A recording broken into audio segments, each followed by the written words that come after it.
رسول اللہ جب بھی جناب سیدہ سے ملاقات کرتے تھے تو جناب سیدہ کی پیشانی کا بوسہ لیتے تھے اور بہت دیر تک جناب سیدہ کو سینے لگائے رکھتے تھے۔ تو ایک دن حضرت عائشہ نے یہ سوال کیا کہ یا رسول اللہ، آپ بیٹی دن میں 10 دفعہ آپ کو ملے، آپ 10 دفعہ بوسہ لیتے ہیں، 10 دفعہ سینے سے لگائے کھڑے رہتے ہیں، وجہ کیا ہے؟ تو رسول نے ارشاد فرمایا مجھے اس سے جنت کی خوشبو آتی ہے، مجھے اپنی اس بیٹی سے جنت کی خوشبو آتی ہے، محمد کی جنت کا نام زہرا ہے۔ ہائے ہائے ہائے، اللہ اکبر، سلامت رہے، مولا آپ کو عزت عطا فرمائے۔ رسول کی جنت کا نام بطول ہے۔ اور اب یہاں پہ برادران کی کتابوں سے کہ رسول اللہ نے تفصیل بیان کرتے ہوئے ارشاد فرمایا کہ جب خداوند عالم نے مجھے معراج پہ بلایا تھا تو میں زمین و آسمان سے سفر کرتے ہوئے جب جنت میں پہنچا تو وہاں جنت میں مجھے ایک پھل پیش کیا گیا، اور جب میں نے وہ پھل تناول کیا تو اس وقت میری پیشانی میں ایک نور روشن ہوا۔ جب وہ نور روشن ہوا تو میں نے خداوند عالم سے سوال کیا کہ اے میرے اللہ یہ نور کیا ہے؟ تو اس وقت خداوند عالم نے ارشاد فرمایا ھذا نور من عظمتی، یہ میری عظمت کا نور ہے۔ اللہ اکبر، اللہ اکبر، اللہ اکبر، یا رسول اللہ۔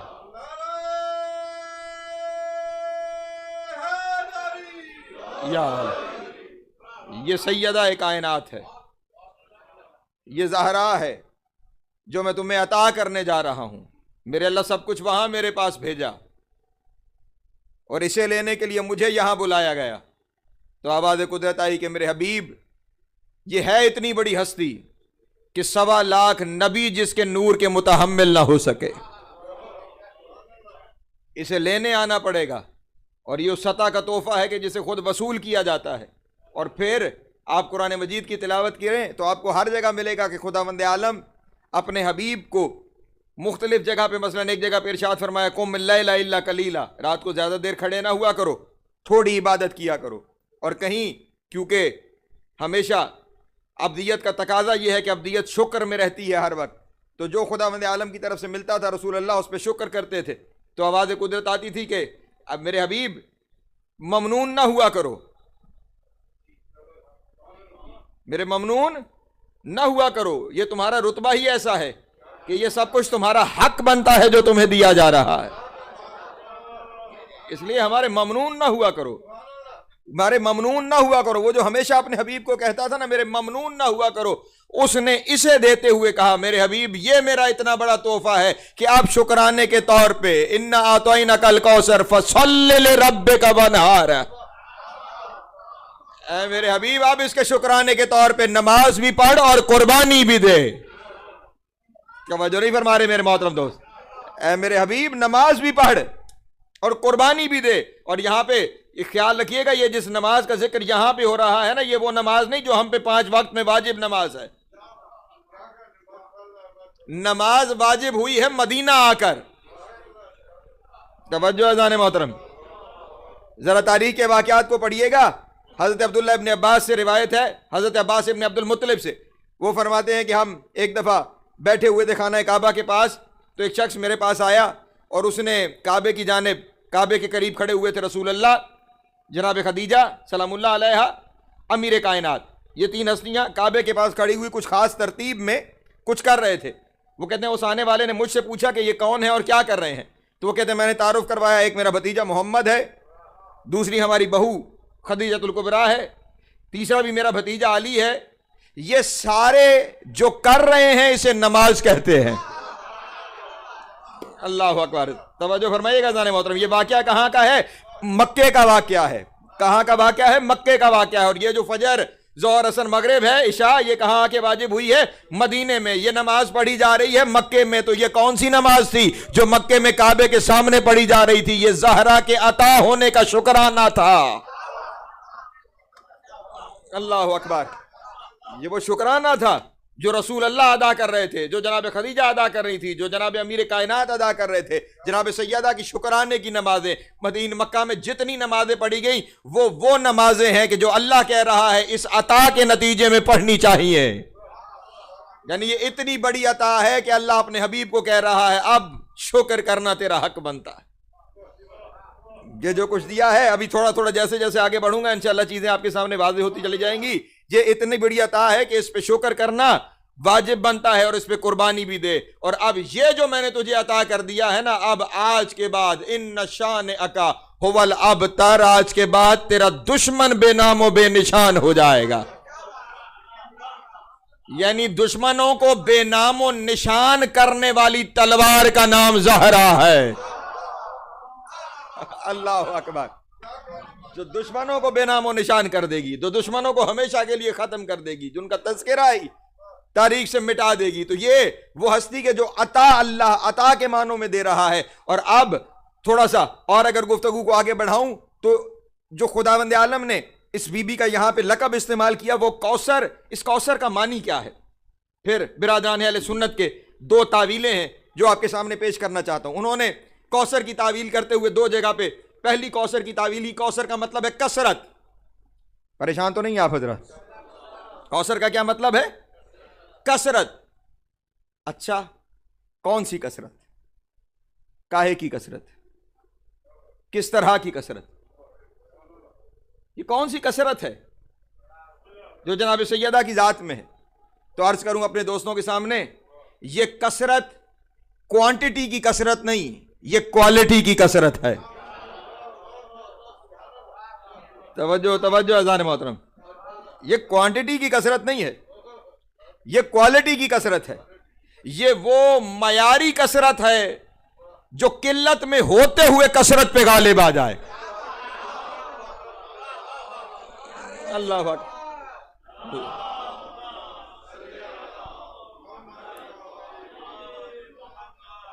تعظیم نبی صاحب, بڑا بڑا باریک مطلب ہے, اس پہ توجہ فرمائیے گا. یہ وہ کثرت ہے کہ جو قلت میں ہوتے ہوئے کثرت پہ غالب آ جائے. کوثر وہ کثرت نہیں جو عددی کثرت ہو, کوثر وہ کثرت ہے جو معیاری کثرت ہو. مثلا دو مثالیں آپ کے سامنے عرض کروں. دنیا میں علماء تھوڑے ہیں, جہلا زیادہ ہیں, لیکن جہلا زیادہ ہوتے ہوئے بھی کوثر نہیں ہے. توجہ فرمائیں گے اذان محترم. علماء تھوڑے ہوتے ہوئے بھی کوثر کثرت کہلائیں گے. ایک اور آسانی سے مثال جو زیادہ بہتر سمجھ آ پائے گی, وہ مثال یوں سمجھ میں آ پائے گی کہ دنیا میں پانی بہت طرح کے ہیں, سمندر بھی پانی ہے, دریا بھی پانی ہے, چشمہ بھی پانی ہے, لیکن اب ان میں سے اچھا کون ہے؟ جو سب میں چھوٹا ہے. آپ کو اگر تینوں پانی مل جائیں, یہ سمندر کا ہے, یہ دریا کا ہے, چشمے کا, کون سا پئیں گے؟ چشمے کا پانی پئیں گے. کیوں چشمے کا پانی پئیں گے؟ اس میں خوشبو بھی ہے, اس میں ذائقہ بھی ہے, اس میں ٹھنڈک بھی ہے. حالانکہ وہ سمندر والا پانی زیادہ ہے, وہ کثرت میں ہے, یہ قلت میں ہے, لیکن آپ پینا اسے پسند کریں گے. وہ کثرت میں ہوتے ہوئے کوثر نہیں. یہ بظاہر تھوڑا نظر آتے ہوئے یہ کوثر ہے. کیوں؟ کیونکہ اس میں صفات حسنہ کی کثرت ہے. توجہ توجہ اذان محترم, یہی باریک منزل ہے. اس میں صفات حسنہ کی کثرت ہے, یعنی جتنی اچھائیاں کسی چیز سے متعلق ہو سکتی ہیں وہ سب اس میں جمع ہو گئی ہیں. دیکھیں نا, پانی میں یہی اچھائیاں ہو سکتی ہیں. وہ خوشبودار ہو سکتا ہے, وہ خوش ذائقہ ہو سکتا ہے, وہ شیریں ہو سکتا ہے, وہ ٹھنڈا ہو سکتا ہے. یہی خوبیاں ہیں نا پانی کی. اس کے علاوہ تو پانی میں اور خوبی موجود نہیں ہو سکتی. یہی خوبیاں ہیں. تو یہ ساری خوبیاں اگر تھوڑے میں جمع ہو گئی تو پھر وہی کوثر ہے. یعنی کوثر وہ کہ جو قلت میں ہو لیکن کثرت پہ غالب آ جائے. اس لیے میں دنیا کو کہا کرتا ہوں, تم بطول کے علاوہ نبی کی 3 نہیں 3000 بیٹیاں بناؤ, کوثر تو زہرا ہے. یار تم جتنے چاہو بناتے رہو, جہاں سے چاہو لے کے آتے رہو, کوثر تو بطول ہے. صفات تو ساری اسی میں جمع ہے. اور یہ بھی صرف میرا دعویٰ نہیں کہ ساری صفات اسی میں جمع ہے. حدیث کے اندر جتنی حدیث کی کتابیں ہیں, ان کتابوں میں ایک چیپٹر ہوتا ہے, ایک باب ہوتا ہے جسے کہا جاتا ہے باب مناقب. توجہ ہے آپ حضرات؟ باب مناقب میں کیا ہوتا ہے؟ یعنی رسول اللہ نے جس کے متعلق جو فرمایا اس کو اس باب مناقب میں لکھ دیا جاتا ہے، فلاں ہستی کے بارے میں یہ فرمایا، فلاں ہستی کے بارے میں یہ فرمایا، فلاں ہستی کے بارے میں یہ فرمایا۔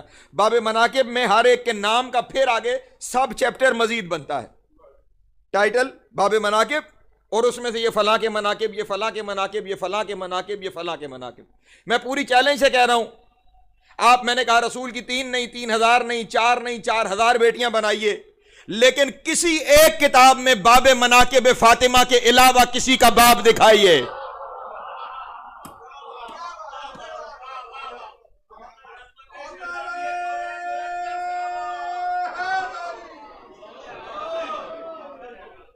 ہاں، جو چاہے حدیث کی کتاب اٹھائیے، یا علی، ہر کتاب کے اندر آپ کو باب مناقب فاطمہ ملے گا، کسی اور کی مناقب کا کوئی باب نہیں ملے گا۔ یہ رسول اللہ نے، 2 ہی نتیجے نکلتے ہیں، یا تو رسول اللہ نے ان کے بارے میں کہا کچھ نہیں، اور یا وہ تھی ہی نہیں۔ تیسرا نتیجہ تو کوئی نہیں ہے، یا تھی ہی نہیں، یا رسول اللہ نے ان کے بارے میں کچھ کہا نہیں۔ تو جب تھی ہی نہیں، پھر تو معاملہ ہی ختم ہو گیا، اور جن کے بارے میں رسول نے کچھ نہیں کہا انہیں ہم کیا جانے۔ ہاں یار، ہم تو انہیں ہی جانتے ہیں جن کے بارے میں رسول کچھ ارشاد فرمائیں گے، جنہیں رسول نے اہمیت نہ دی۔ ہمارے یہاں اہمیت کہاں سے آئی؟ ہمارے یہاں تو دین کی بنیادیں ہی 2 ہیں، یا اللہ کا قرآن ہے یا میرے نبی کا فرمان ہے۔ آپ کے لیے دونوں رستے کھلے ہیں، قرآن سے دکھائیے تو تسلیم کر لیں گے، فرمان مصطفیٰ سے دکھائیے تو تسلیم کر لیں گے، لیکن آپ قیامت تک کوشش کرتے رہیے، نہ قرآن سے آیت دکھا پائیں گے، نہ فرمان نبی سے کسی کی مدح میں کوئی فرمان دکھا پائیں گے۔ تو اب یہ وہ ہستی کہ جس کے اندر ساری صفات حسنہ جمع ہے، کامل عورتیں اس سے پہلے بھی گزری، اور رسول کا ارشاد ہے ان کامل مستورات کے بارے میں، مستورات کامل اس سے پہلے بھی گزری ہیں، لیکن جیسی کامل یہ ہے ویسی کامل کوئی مستور اپنی ذات میں بھی کامل ہے، اپنی نسبتوں میں بھی کامل ہے۔ اللہ اکبر، اپنی ذات میں بھی کامل، اپنی نسبتوں میں بھی کامل، نہ اس کی ذات میں کوئی اس جیسا، نہ اس کی نسبتوں میں کوئی اس جیسا۔ جو پہلے نامور خواتین گزری ان میں پہلی خاتون جناب حوا ہے۔ توجہ ہے اب حضرات کی؟ حضرت حوا، اب جناب حوا بڑی محترم خاتون ہے، ام البشر ہے، تمام آدمیوں کی ماں ہے، لیکن اگر خود ان کے بارے میں آپ پڑھنا شروع کریں گے تو معذرت کے ساتھ ان کے مشورے سے آدم کو جنت سے نکلنا پڑا۔ توجہ نہیں فرما رہے میرے محترم، ان کے مشورے سے جناب آدم کو جنت سے نکلنا پڑا، اور یہ وہ بی بی ہے جس کے مشورے سے اللہ لوگوں کو جنت لے کے جائے گا۔ اللہ اکبر، چلا مت رہے ٹھیک۔ اور پھر اگر نسبتوں کی جانب غور کرے تو وہاں جناب حوا کی ایک نسبت ان کے احترام کے لیے حضرت آدم کی زوجہ، یہی احترام کی ایک نسبت ہے نا۔ کبھی میں نے شاید آپ کے سامنے 4-5 سال پہلے جب ان مجالس سے خطاب کرنے کے لیے حاضر ہوا تھا تو اس وقت شاید میں نے آپ کے سامنے یہ عرض کیا ہوگا کہ اے عورت کے کردار تو 3 ہی ہیں، یا وہ بیٹی ہے، یا وہ زوجہ ہے، یا وہ ماں ہے۔ جناب حوا بیٹی کسی کی نہیں، پہلی خاتون ہے، کسی کی بیٹی نہیں، زوجہ ہے جناب آدم کی، ماں ہے حابیل و قابیل کی، اور اگر یہیں پہ آپ نسبتوں کا کمپیریزن کرنا شروع کر دیں، وہ کسی کی بیٹی نہیں، یہ محمد کی بیٹی ہے، وہ کسی کی بیٹی نہیں، یہ مصطفیٰ کی بیٹی ہے۔ اور اگلا جملہ شاید ہر ایک وصول نہ کر پائے، لیکن میرے منصب کا تقاضا ہے، میں کہہ کے گزر جاؤں گا، حوا بننے والی کی زوجہ ہے، یہ بنانے والی کی زوجہ ہے۔ اللہ اکبر، سلامت ہے۔ یا بننے والے اور ہیں، بنانے والے اور ہیں، جو بنا وہ اور ہے، جس نے اپنے ہاتھوں سے مٹی کو خمیر کیا وہ اور ہے۔ اور وہاں جب بیٹوں کا معاملہ ہوا تو ایک قاتل ہی نکل آیا، اور یہاں ایک طرف حسن ہے، ایک طرف حسین ہے، سیدہ شباب اہل الجنہ۔ اب میں اگر اسی پہ چلوں تو مجلس اسی پہ گزر جائے گی، لیکن میں نے بہت سے مطالب آج کی تقریر میں آپ کے سامنے بیان کرنے ہیں، کیونکہ تقریریں کم ہیں اور کہنے کے لیے باتیں زیادہ ہیں۔ اگر دوسری بی بی جس کا تذکرہ کیا جاتا ہے وہ ہے جناب آسیہ بنت مزاحم۔ یہ وہ بی بی ہے کہ جو بیٹی بھی ہے، زوجہ بھی ہے، لیکن کسی کی ماں نہیں ہے، گود خالی رہی، کسی کی ماں نہ بن سکی۔ بیٹی تھی مزاحم کی، زوجہ تھی فرعون کی، لیکن کسی کی ماں نہ ہو سکی۔ لیکن پھر فرق تھوڑا سا سخت ہے۔ آسیہ کا شوہر وہ ہے جو ساری زندگی زور لگاتا رہا کہ لوگ مجھے خدا مانے۔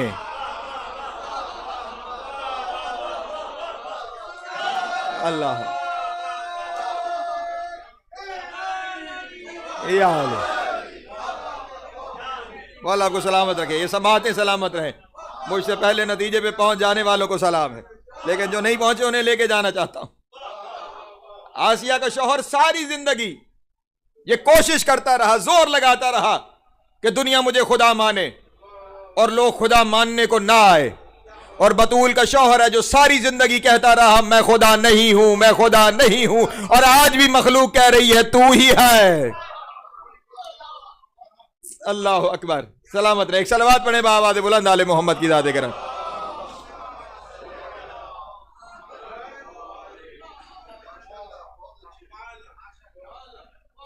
اور ادھر میں نے کہا میں جلدی سے گزروں، جناب مریم، یہ بطول بی بی، بطول بی بی، لیکن پھر ایک پہلو کم ہے، بیٹی بھی ہے، ماں بھی ہے، لیکن کسی کی زوجہ نہ بن سکی۔ لیکن جو پہلو سبب تعارف بنا وہ پہلو یہ ہے کہ عیسیٰ کی ماں ہے۔ ڈاکٹر شریعتی نے بھی اس بات کو لکھا کہ اگر ایک جملے میں جناب مریم کا تعارف لیا جائے تو تعارف یہ بنے گا عیسیٰ کی ماں، بس اسے ایک جملے میں تعارف کافی ہے، عیسیٰ کی ماں۔ یہ بہت بڑا تعارف، عیسیٰ کی ماں ہونا، بن باپ کے بیٹے کی ماں ہونا، لوگوں کو زندگی دینے والوں کی ماں، شفا بانٹنے والی کی ماں، مادرزاد اندھوں کو آنکھیں دینے والے کی ماں۔ لیکن پھر بھی مریم کے ماں ہونے میں اور زہرا کے ماں ہونے میں فرق ہے۔ مریم کا بیٹا بہت بڑا طبیب ہے، مردوں کو زندگی بھی دیتا ہے، اندھوں کو آنکھیں بھی دیتا ہے، کوڑھیوں کو شفا بھی دیتا ہے۔ لیکن کیا کروں کہ ان کا طبیب ہونا محدود ہے۔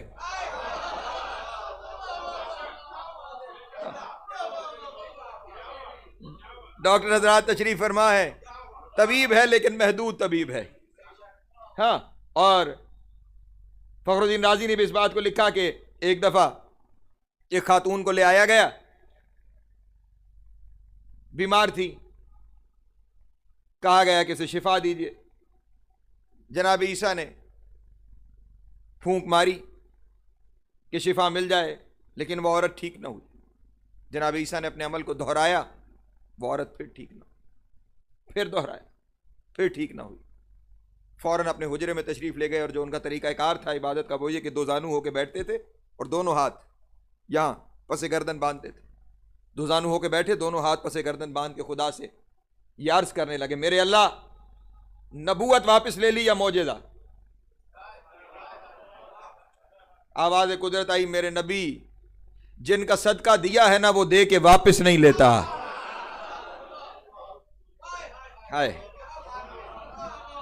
نہ نبوت واپس ہے نہ معجزہ واپس ہے، تو پھر میرے اللہ معاملہ کیا ہے؟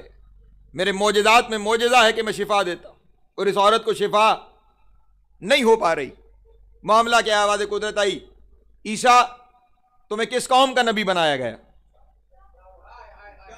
میرے اللہ میں قوم بنی اسرائیل کی طرف مبعوث ہوا، میں بنی اسرائیل کی قوم کا نبی ہوں۔ کہا اچھا، اس کا مطلب یہ ہے کہ میری توحید اور اپنی نبوت اور رسالت تم نے بنی اسرائیل والوں سے منوانی ہے؟ اور سنو عیسیٰ، یہ جو معجزے تمہیں دیے ہیں نا، یہ تمہاری ملکیت کے لیے نہیں، توجہ اذان محترم، یہ معجزے تمہیں تمہارے عہدے کی دلیل کے لیے دیے ہیں، اور تم عہدے دار ہو بنی اسرائیل کے، اس لیے یہ معجزہ تمہارا صرف بنی اسرائیل پہ کام آئے گا۔ بنی اسرائیل کے مردوں کو شفا بھی دے سکتے ہو، بنی اسرائیل کے بیماروں کو شفا دے سکتے ہو، مردوں کو زندہ کر سکتے ہو، اندھوں کو آنکھیں دے سکتے ہو، لیکن بنی اسرائیل کے باہر نہ تمہاری ذمہ داری ہے۔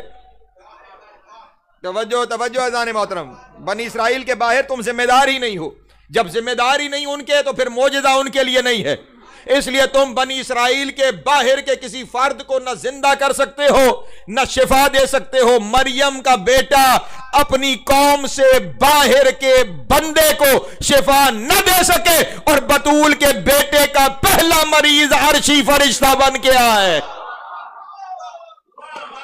اللہ اکبر، اللہ اکبر، سلامت ہے یا علی، یا علی، اللہم صلی اللہ۔ شاہ جی، یہاں قوم سے باہر کے بندے کو شفا نہیں ہے، اور یہ وہ گھرانہ ہے جو عالمین کا طبیب گھرانہ ہے۔ لیکن یہ ساری باتیں عرض کرنے کے بعد اتنا ضرور کہنا چاہتا ہوں کہ یہ ساری نسبتیں اپنی جگہ پہ ضرور ہیں، لیکن بطول اپنی نسبتوں کی وجہ سے محترم نہیں ہے۔ حضرت حوا کے لیے یہ تعارف ہو سکتا ہے آدم کی زوجہ، جناب مریم کے لیے تعارف ہو سکتا ہے عیسیٰ کی ماں، جناب آسیہ کے لیے تعارف ہو سکتا ہے فرعون کی زوجہ یا موسیٰ کی پالنہار، لیکن بطول کے لیے ان میں سے کوئی بھی تعارف بطول کا تعارف نہیں ہے۔ باقی سب کا تعارف ہے کہ ان کا بطول سے رشتہ ہے۔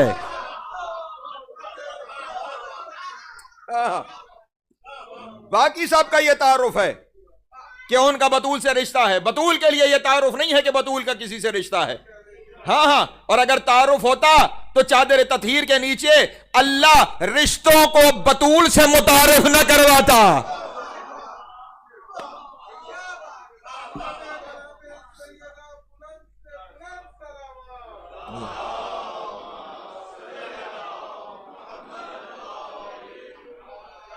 وہاں بطول سے رشتوں کا تعارف ہے، رشتوں سے بطول کا تعارف نہیں ہے۔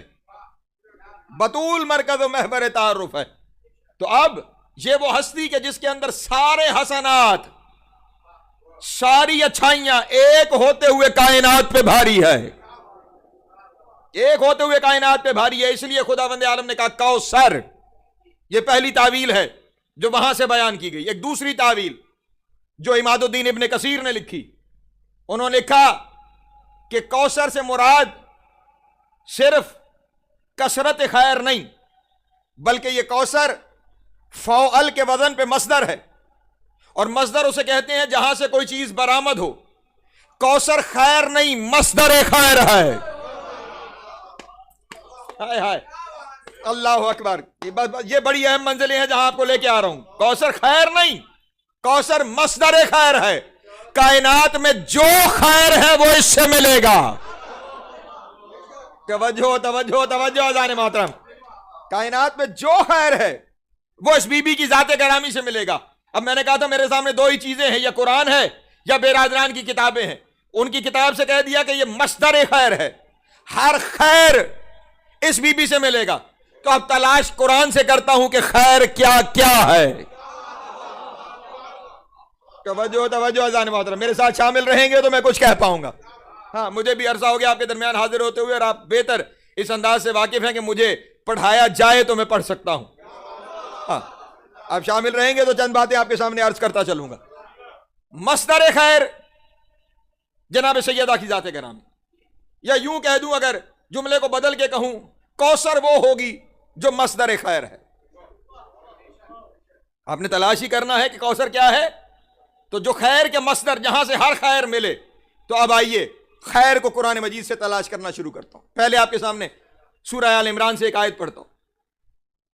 روز میثاق کا ذکر کرتے ہوئے خداوند عالم نے ارشاد فرمایا وَإِذْ أَخَذَ اللَّهُ مِيثَاقَ النَّبِيِّينَ لَمَا آتَيْتُكُم مِّن كِتَابٍ وَحِكْمَةٍ ثُمَّ جَاءَكُمْ رَسُولٌ مُصَدِّقٌ لِّمَا مَعَكُمْ لَتُؤْمِنُنَّ بِهِ وَلَا تَنصُرُنَّ بِهِ. اے میرے حبیب اس وقت کو یاد کرو جب ہم نے نبیوں سے عہد لیا تھا کہ ہم تمہیں کتاب اور حکمت دیں گے لیکن مشروط. توجہ اذان محترم, وہ شرط اس وقت میرا موضوع نہیں ہے, لیکن انہوں نے کیا کہا کہ ہم تمہیں کتاب دیں گے اور حکمت دیں گے. ہم تمہیں کیا دیں گے؟ کتاب اور حکمت. فخر الدین رازی نے لکھا کہ حکمت سے مراد نبوت ہے. حکمت سے مراد کیا ہے؟ نبوت ہے. اللہ اس وقت ان کی روحوں کو کہہ رہا تھا کہ تمہیں کتابیں بھی دوں گا اور تمہیں نبوت بھی عطا کروں گا. تو اب نبوت کیا ہے؟ حکمت. توجہ اذان محترم, میرے ساتھ چلیں گے تو نتیجہ دے پاؤں گا. نبوت کیا ہے؟ حکمت. اچھا, اب اگر نبوت حکمت ہے تو حکمت کیا ہے؟ سورہ بقرہ کو جا کے پڑھیے گا. حضرت لقمان کا ذکر کرتے ہوئے خداوند عالم نے ارشاد فرمایا فَمَن یُؤْتَ الْحِکْمَةَ فَقَدْ أُوتِیَ خَیْرًا کَثِیرًا. جسے ہم نے حکمت دی ہے اسے ہی تو خیر دیا ہے. اللہ اکبر. جسے ہم نے حکمت دی ہے اسے ہی تو ہم نے خیر عطا کیا ہے. اب نبوت حکمت, حکمت خیر. جو پڑھے لکھے دوست جو سائنس پڑھتے ہیں, اگر دو چیزیں آپس میں پروپورشنل ہوں تو پھر پہلی کو آخری سے پروپورشنل کیا جا سکتا ہے. نبوت حکمت اور حکمت خیر, اس کا مطلب نبوت بھی خیر ہے. نبوت خیر ہے, خیر بطول سے ملتا ہے, اس کا مطلب نبی بطول بناتی ہے. ہائے ہائے, اللہ اکبر, اللہ اکبر.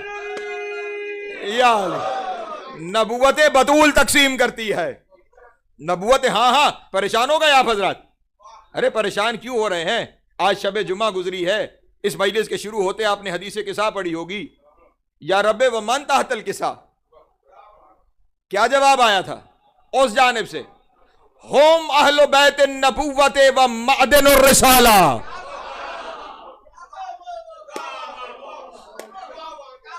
یہ نبوت کے اہل بیت ہیں, یہ رسالت کی کانیں ہیں. اس کا مطلب رسالت ملتی ہی یہاں سے, اور کہاں سے؟ ہم فاطمہ. تو اللہ, توجہ ہے ذرا محترم. باتیں ہمارے سامنے کی ہوتی ہیں, صرف ہم غور نہیں کرتے. ہاں, نبوت بطول کی عطا کا نام ہے. پھر پریشان ہو رہے ہو تو میں اور نتیجہ آسان کروں. نبوت کا لازمہ ہے عصمت, اور عصمت کا مصدر ہے زہرا. بطول کے دستخط کے بغیر کوئی معصوم ہی نہیں بن سکتا. یہ مادن نبوت اور رسالت ہے. اور اب یہاں پہ جملہ کہہ دوں, جہاں جہاں دل میں محبت جناب سیدہ بڑھتی جا رہی ہے وہ بڑھتی چلی جائے, اور اگر کہیں پریشانی ہے تو تھوڑی اور بڑھ جائے. وہ جملہ یہ ہے کہ تمام انبیاء کی نبوتوں کی وجہ بطول, سید الانبیاء کی فضیلت کی وجہ بطول.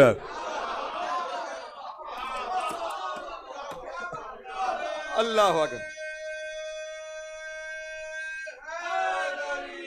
یا اور یہ پھر بات ذہن میں رہے کہ میں اپنے لفظ نہیں حرفوں کی ضمانت لے رہا ہوں, اور یہ جو میری ضرورت کی کتابیں ہیں میں ساتھ لا رکھا ہوں, یہیں پہ موجود ہے میرے پاس. اگر دیکھنا ہو تو یہیں پہ دکھانے کے لیے تیار ہوں. بس صرف ممبر کا طرز یہ ہو گیا کہ ارد گرد کی باتیں کر کے لوگ گزر جاتے ہیں, جو مطالب ہیں وہ نہیں بیان ہو پاتے, جس کی وجہ سے کبھی کبھی ذہن پیچھے رہ جاتے ہیں اور باتیں سمجھنا مشکل ہو جاتی ہیں. انبیاء کی صرف نبوتوں کی وجہ نہیں ہے.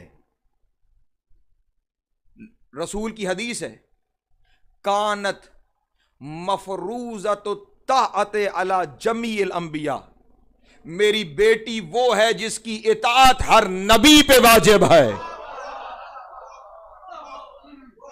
میری بیٹی وہ ہے جس کی اطاعت ہر نبی پر واجب ہے. ہر نبی پر جس کی اطاعت واجب ہے. میں نے کہا ہر نبی کی نبوت کی وجہ جناب سیدہ اور سید الانبیاء کی افضلیت کی وجہ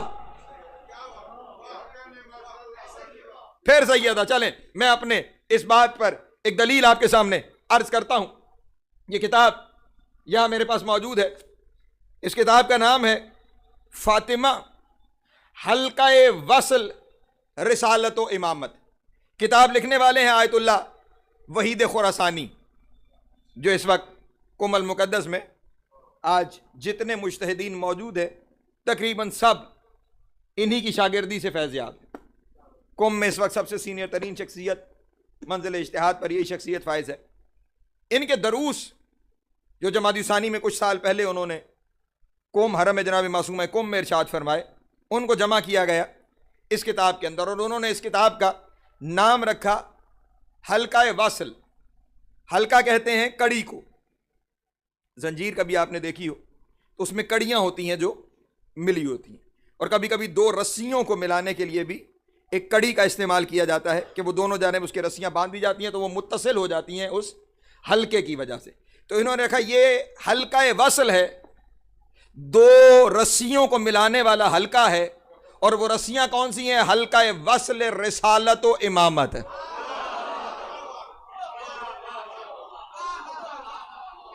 اللہ اکبر. رسالت کو امامت سے ملانے والی کڑی، یعنی اگر یہ درمیان میں موجود نہ ہو تو پھر نبوت امامت سے مل ہی نہیں سکتی. نبوت و امامت کو ملانے والے حلقے کا نام زہرا ہے. تو اب یہ جو ابھی میں نے آپ کے سامنے بات کی نا کہ باقی انبیاء کی وجہ نبوت، سید الانبیاء کی وجہ عظمت، یہ میں نے آپ کے سامنے کیوں عرض کیا؟ اسی کتاب کا صفحہ نمبر 118 ہے، اور اس پہ انہوں نے ایک حدیث درج کی ہے کہ جو حدیث حضرت امام جعفر صادق علیہ السلام سے مروی ہے.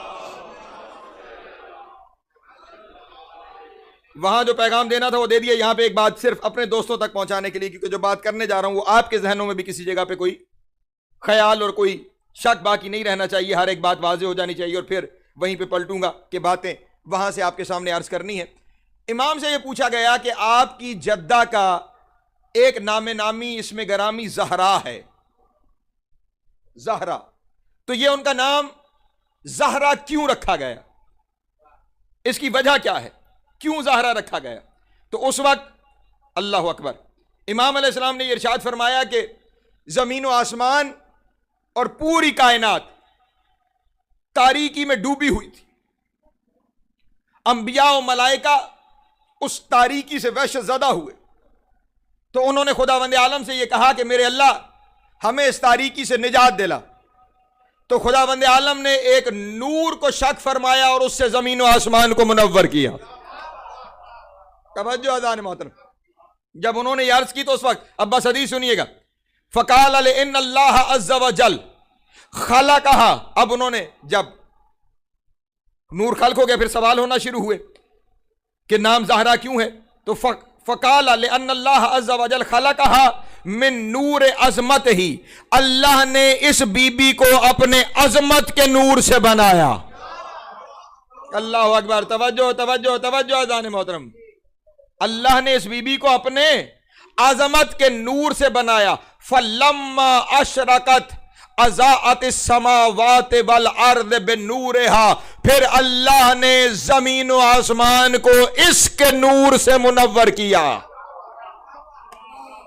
پھر اللہ نے زمین و آسمان کو اس کے نور سے منور کیا. اور اتنا نور تھا. توجہ اذان محترم. دنیا والے کہتے ہیں یہ ہم جیسے ہیں، اگر تم ان کی حقیقی شکل و صورت دیکھ لیتے تو یہ حال ہوتا تمہارا جو نوری فرشتوں کا ہو رہا ہے، بلکہ شاید اس سے بھی معاملہ خراب ہو جاتا. جب اس نور سے کہ جس سے زمین و آسمان کو منور کیا گیا، کس کا نور؟ جناب سیدہ کا نور. تو ہوا کیا؟ وَغَشِيَتْ أَبْصَارُ الْمَلَائِكَةِ فَخَرَّتِ الْمَلَائِكَةُ لِلَّهِ ساجدین. فرشتوں کی آنکھیں چوندے آ گئیں اور وہ سجدے میں چلے گئے. اللہ اکبر اللہ اکبر. یا علی یا علی یا علی. اللہم. فرشتوں کی آنکھیں چوندے آ گئیں یا علی، اور وہ سجدے میں چلے گئے. اور پھر سجدے میں جا کے انہوں نے خداوند عالم سے سوال کیا، وقالوا الہنا و سیدنا ما ھذا النور، اے ہمارے معبود، اے ہمارے سردار، ما ھذا النور، یہ کیسا نور ہے، یہ کیا نور ہے؟ اب توجہ فرمائیے گا، فَأَوْحَى اللَّهُ إِلَيْهِمْ، اللہ نے فرشتوں پہ وحی کی۔ ہم نے تو یہ سنا تھا فرشتے وحی لاتے، توجہ نہیں فرما رہے میرے محترم دوست، یہاں فرشتوں پہ وحی ہو رہی ہے، اس کا مطلب وحی کا معاملہ صرف ایک نہیں جو فرشتے لاتے ہیں، کوئی ایسے بھی ہیں جو فرشتوں پہ وحی لاتے ہیں۔ ہاں ہم نے فرشتوں پہ وحی کی، اور کیا وحی کی؟ فَأَوْحَى اللَّهُ إِلَيْهِمْ هَذَا النُّورُ مِن نُّورِي، یہ نور میرے نور سے ہے، یہ نور میرے نور سے ہے، وَأَسْكَنْتَهُ فِي سَمَائِي، اسے میں نے اپنی بلندیوں میں ہمیشہ رکھا ہے۔ ہائے ہائے، پتہ نہیں میں کس جانب سفر کر رہا ہوں، آپ کہاں ہیں؟ اسے میں نے ہمیشہ اپنی بلندیوں میں، جہاں میں رہتا ہوں وہاں میں نے اس نور کو رکھا ہے۔ اب فرشتوں نے پوچھا، میرے اللہ پھر اسے ظاہر کب کرے گا؟ اپنے ساتھ رکھا، اپنی بلندیوں میں رکھا، تو ظاہر کب کرے گا؟ اس وقت خداوند عالم نے ارشاد فرمایا، اللہ اکبر، اخرجہ من صلب نبی من انبیائی و افضلہ علی جمیع الانبیاء، اسے میں اپنے نبیوں میں سے ایک نبی کے صلب سے ظاہر کر کے اس کی وجہ سے اسے تمام نبیوں سے افضل بناؤں گا۔ ہائے ہائے، اللہ اکبر، اللہ اکبر، اس کی وجہ سے یار دیکھیں معاملات، میں نے کہا تھا نا کچھ ریشنل چیزیں ہوں گی۔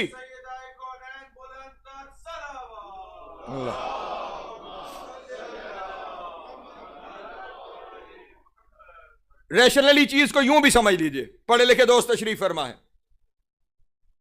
1,24,000 نبی، ان میں سے 313 رسول، ان 313 میں سے 5 اولے لازم ہیں، ان 5 میں سے ہمارے نبی سید الانبیاء ہیں۔ خدا کے یہاں ہر بات کی وجہ ہوتی ہے، بلا وجہ عہدے نہیں ہوتے۔ یہ جو 5 اولے لازم ہیں، ان میں ہمارے نبی سید الانبیاء کیوں ہیں؟ توجہ جانے محترم، ہمارے نبی سید الانبیاء کس وجہ سے کیوں ہیں؟ اگر آپ کہیں کہ نبوت، تو وہ نبوت ان کے علاوہ باقی چاروں کے پاس موجود۔ اگر آپ کہیں رسالت، تو وہ بھی 4 اور جو دوسرے ہیں ان کے پاس بھی موجود۔ اگر آپ کہیں کتاب، تو وہاں بھی کتاب موجود، توریت بھی موجود، انجیل بھی موجود، زبور بھی موجود، نبوت بھی موجود، رسالت بھی موجود، کتاب بھی موجود۔ پھر میرے نبی میں وہ کیا ہے جو ان کے پاس نہیں ہے؟ توجہ دانے محترم، نبوت وہاں بھی ہے، رسالت وہاں بھی ہے، کتاب وہاں بھی ہے، صرف ان میں اور میرے نبی میں فرق یہ ہے کہ میرے نبی کے گھر فاطمہ ہے، ان میں سے کسی کے گھر فاطمہ نہیں ہے۔ اور صرف ساجد شاہ جی، معاملہ یہ نہیں ہے، میں نے ابھی جو تھوڑی دیر پہلے آپ کے سامنے عرض کیا، جہاں سے میں نے تقریر کو شروع کیا تھا کہ رسول کو معراج پہ بلایا گیا اور رسول کی پیشانی میں اس وقت جناب سیدہ کا نور منتقل کیا گیا، باقی تمام معصومین 14 میں سے 13 آدم کی پیشانی میں آئے، توجہ اذان محترم، لیکن جناب سیدہ کا نور وہاں بھی آدم کی پیشانی اس قابل تھی، اتنی محترم تھی کہ وہ مصطفیٰ کے نور کی متحمل ہو سکے، لیکن اللہ جانے اس نور کی عظمت کیا ہے کہ جہاں باقی 13 نور کا ظرف ہو گیا، وہاں خدا نے اس کے نور کو نہیں بھیجا۔ اللہ اکبر، ہاں باقی ہر نبی کی پیشانی میں جیسے جیسے سلسلہ چلتا رہا یہ 13 نور چمکتے رہے، لیکن یہ نور کسی نبی کی پیشانی میں نہیں آیا سوائے میرے نبی کے۔ یہ اعزاز اور یہ مقام صرف میرے نبی کو دیا گیا، اس لیے میرا نبی ہے سید الانبیاء، ہر ایک نبی کا سردار ہے، کیونکہ سیدۃ النساء اس کی پیشانی میں ہے، بطول اس کی پیشانی میں ہے۔ یہ افضلیت رسول اللہ کی وجہ یہ بی بی ہے۔ تو نبوت حکمت خیر ملے گی اس بی بی کے دروازے سے۔ اب تمام انبیاء کو نبوت بھی یہیں سے ملے گی، اسی بی بی کے دروازے سے۔ اور یہاں پہ اگر کسی کے ذہن میں کوئی خیال آ جائے کہ خود سید الانبیاء بھی تو نبی ہیں، تو آپ کے سامنے عرض کرتا چلوں، میرے نبی کا کمال نبی ہونا نہیں ہے، یہ نبوت کو شرف ہے کہ اس نے قبول کر لیا ہے۔ ہاں، میرے نبی کی وجہ فضیلت نبوت نہیں ہے، اس کی ذات ہی عظیم ہے۔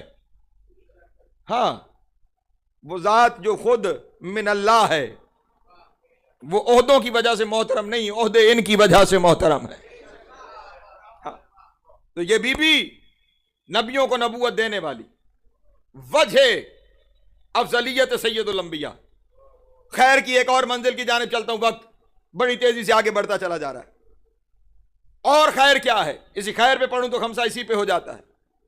ایک جگہ خداوند عالم نے قرآن مجید میں ارشاد فرمایا، وَالرِّزْقُ رَبِّكَ خَيْرًا وَأَبْقَىٰ، تیرے رب کا رزق خیر ہے۔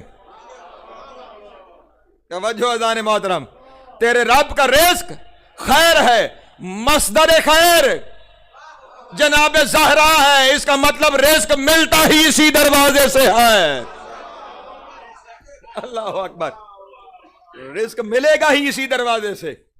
اور رزق سے مراد صرف وہ رزق نہیں جسے ہم مال و دولت کہتے ہیں، اس رزق کی کئی اقسام ہیں۔ علماء نے 300 سے زیادہ اقسام رزق کی لکھی ہیں۔ مثلا جناب مریم کے پاس حضرت زکریا آئے تو یہ پہلی قسم رزق کی، فواجد عندک رزقا، جناب زکریا نے جناب مریم کے پاس رزق دیکھا۔ توجہ اذان محترم، مریم کے پاس رزق دیکھا، اور آپ جانتے ہیں وہ کیا تھا؟ وہ جنت کے کھانے تھے، وہ بے موسم کے پھل تھے جو جنت سے آئے ہوئے تھے۔ اللہ نے زمین کے کھانوں کو رزق نہیں کہا، اس نے جنت کے کھانوں کو رزق کہا۔ اللہ اکبر، اللہ اکبر، جنت کے کھانے اس کے یہاں رزق، وہ جنت کے کھانے کم از کم جنت کے ہوں تو اس کے یہاں رزق کا درجہ رکھتے ہیں، اور اس رزق کا مصدر جناب سیدہ ہے۔ اس کا مطلب جنت کے کھانوں سے سیراب ہونا چاہتے ہو تو بطول کے دروازے پہ آنا پڑے گا، اور اب چاہے وہ جنت کے کھانے فرشتے کھانا چاہیں، آئے یا وہ ملیں گے اسی دروازے سے۔ انشاءاللہ وقت آئے گا اس کے اوپر بھی گفتگو آپ کے سامنے کروں گا۔ پھر ایک اور جگہ پہ ارشاد فرمایا کہ حضرت موسیٰ کا ذکر کرتے ہوئے کہ انہوں نے عصا مارا اور 12 چشمے جاری ہو گئے، تو پھر یہ آیت نازل ہوئی کہ وَقُلُوا وَاشْرَبُوا مِن رِزْقِ اللَّہِ، کھاؤ اور پیو اللہ کے رزق سے۔ اب یہاں بھی اس پانی کو رزق کہا گیا جو معجزانہ طور پہ جاری ہوا۔ توجہ ہے اذان محترم؟ اچھا چلیں، یہ تو کچھ چیزیں ہیں نا، ایک اور چیز کی جانب جاتا ہوں۔ ارشاد رب العزت ہوا، ان الذین آمنوا وعملوا الصالحات لہم مغفرۃ ورزق کریم۔ وہ لوگ کہ جو ایمان لائے اور انہوں نے عمل صالح کیا، ان کے لیے مغفرت ہے اور رزق کریم ہے۔ علماء سے جب تفسیروں میں جا کے دیکھنا شروع کیا تو وہاں لکھا ہوا ہے رزق کریم سے مراد جنت ہے۔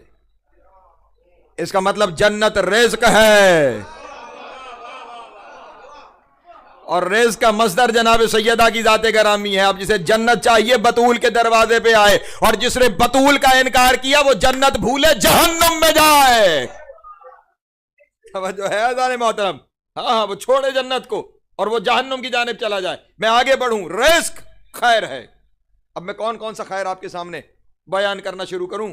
خداوند عالم نے ایک جگہ پہ بات کو ختم ہی کر دیا اور ارشاد فرمایا، میرے بندو کہاں کہاں خیر کو تلاش کرو گے کہ جو اس بی بی سے ملے گا؟ فرمایا وما عند اللہ خیر، میرے بندو جو میرے پاس ہے نا سب خیر ہے. ہائے ہائے اللہ اکبر. وما عند اللہ خیر، جو میرے پاس ہے وہ سب خیر ہے، اور خیر ملتا ہے بطول کے دروازے سے. اس کا مطلب اللہ سے جو چاہیے ہاتھ بطول کے آگے پھیلانا پڑے گا. ہاتھ اس بی بی کے حضور پھیلاؤ گے تو پھر وہاں سے عطا ہوگی، کیونکہ مصدر یہ ہے، مرکز یہ ہے. اس کے پاس جو ہے وما عند اللہ خیر، اللہ کے پاس جو ہے وہ خیر ہے. اور اب اللہ کے پاس جو ہے وہ خیر ہے تو پھر مصدر خیر جناب زہرا، پھر اس سے جو چاہیے وہ اس کے دروازے سے ملے گا. اور خدا نے یہاں پہ بات کو مکمل کیا. اور میں ایک جملہ اور کہہ کے، یہ ساری چیزیں تو کسی کا تعلق زمین سے، کسی کا تعلق جنت سے، لیکن ایک چیز اور ہے جو خیر ہے. اور یہاں پہ اگر آپ میرے ساتھ شامل ہو گئے تو مجھے شاید اگلی 3 مجلسوں میں بھی محنت کی ضرورت نہیں، یہیں پہ پورے عشرے کا سامان پورا ہو جائے گا. اس کے پاس جو ہے وہ خیر ہے، تو وہ خود کیا ہے؟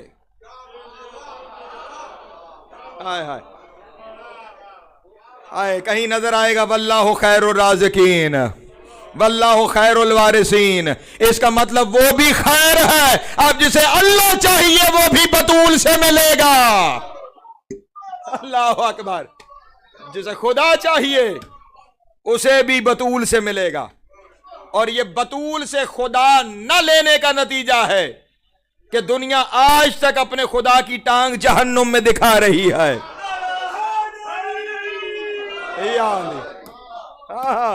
عادل شاہ جی، اگر بطول کے گھر سے اللہ لیا جاتا تو پھر یہ جملے نہ کہتے کہ روز محشر جہنم پکار رہی ہوگی حل من مزید حل من مزید حل من مزید، اور اللہ پھینکتا چلا جائے گا لوگوں کو جہنم میں. جنوں انس سے جہنم پور ہوتی چلی جائے گی، لیکن جب ختم ہو جائیں گے جنوں انس، وہ پھر کہے گا جہنم سے، پھر آواز آئے گی حل من مزید، اور چاہیے اور چاہیے. اور آخر خداوند عالم اپنا پاؤں اٹھا کر، مشکات شریف کو دیکھیے گا یہاں بھی پڑھیے، اللہ اپنا پاؤں اٹھا کر جہنم میں رکھے گا. اللہ کے بندو سوچ لیا کرو کچھ کہنے سے پہلے، جن کا خدا جہنم میں ہو.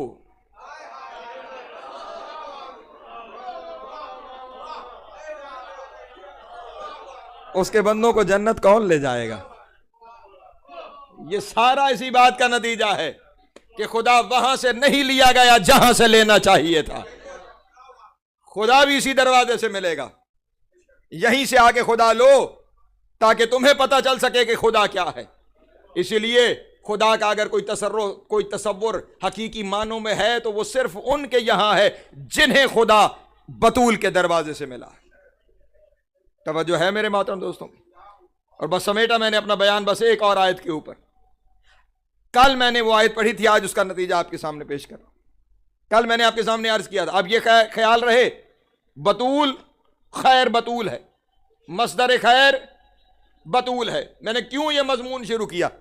خداوند عالم نے قرآن مجید میں ارشاد فرمایا کل نفس ذائقۃ الموت، تم میں سے ہر ایک نے موت کا ذائقہ چکھنا ہے، لیکن وہ ذائقہ چکھنے سے پہلے خیال رکھنا کہ وہاں اگر کوئی نتیجہ چاہتے ہو نا تو اس امتحان میں سے پاس ہونا پڑے گا.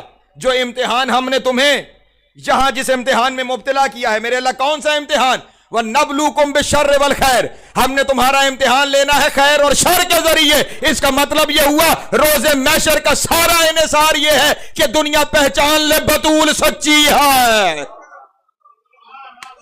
اللہ اکبر. ہاں خداوند عالم جب خود ارشاد فرما رہا ہے کہ امتحان ہی خیر و شر کے درمیان ہے، اور مصدر خیر جناب سیدہ ہے. اب جب مصدر خیر جناب سیدہ ہے تو جس نے سیدہ کا انکار کر دیا اس نے خیر کا انکار کر دیا، اور جس نے خیر کا انکار کر دیا اس نے شر کا دامن تھام لیا، اور جو شر کا دامن تھامے وہ رضی اللہ نہیں لعنت اللہ ہوا کرتا. اللہ اکبر.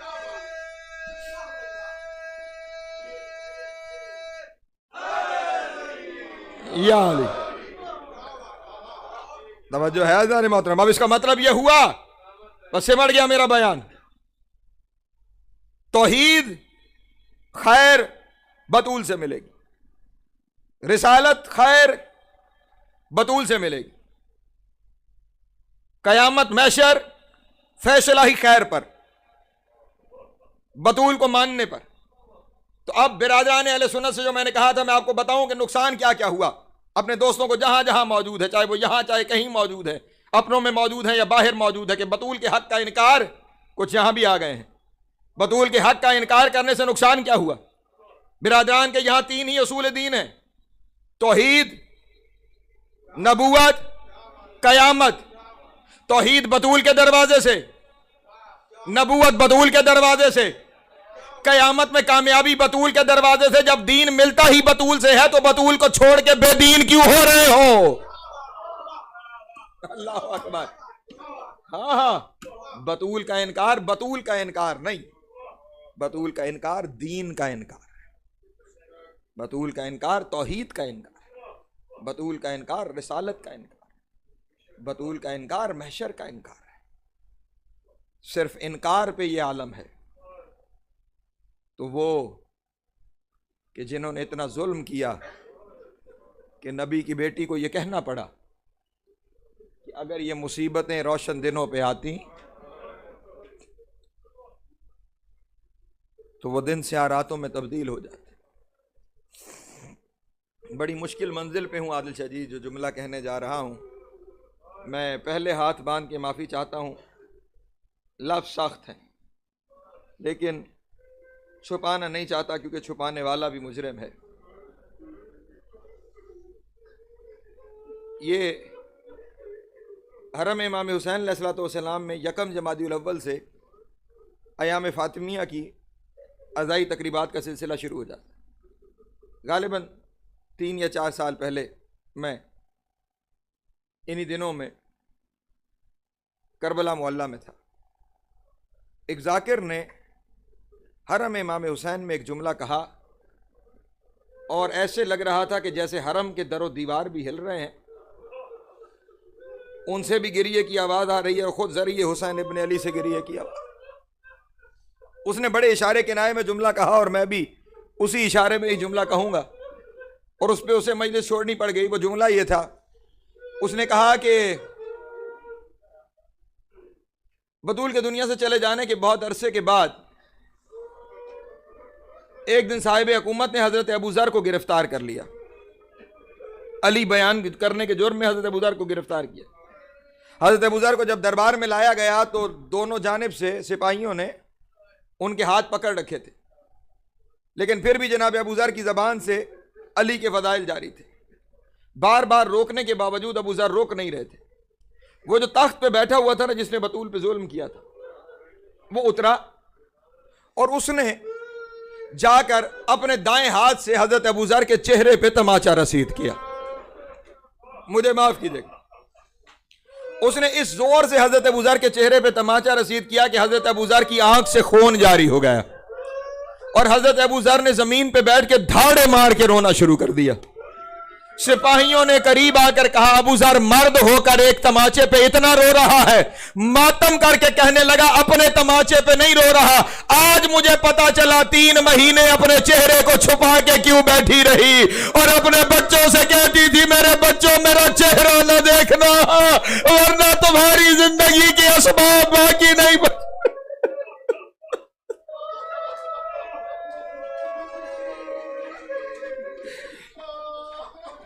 اجرکم اللہ, اجرکم اللہ, اجرکم اللہ. مولا آپ کا گریہ قبول کرے, جناب سیدہ آپ کا ماتم قبول کرے.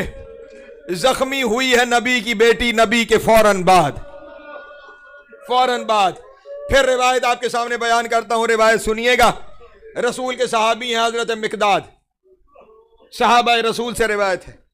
مقداد کہتے ہیں, اس نے جس نے بطول پہ ظلم کیا تھا نا, اس نے ایک دن مجھ سے پوچھا نبی کی بیٹی کس حال میں دنیا سے گئی. مجھے نہیں پتا میں شہادت پہ پہنچ پاؤں گا یا نہیں پاؤں. نبی کی بیٹی کس حال میں دنیا سے گئی. مقداد کہتے ہیں میری آنکھوں سے آنسو جاری ہو گئے, اور میں نے جملہ کہا, اور وہ جملہ کتابوں میں درج ہے. حضرت ابو ذر کہتے ہیں لقد ذہبت من الدنیا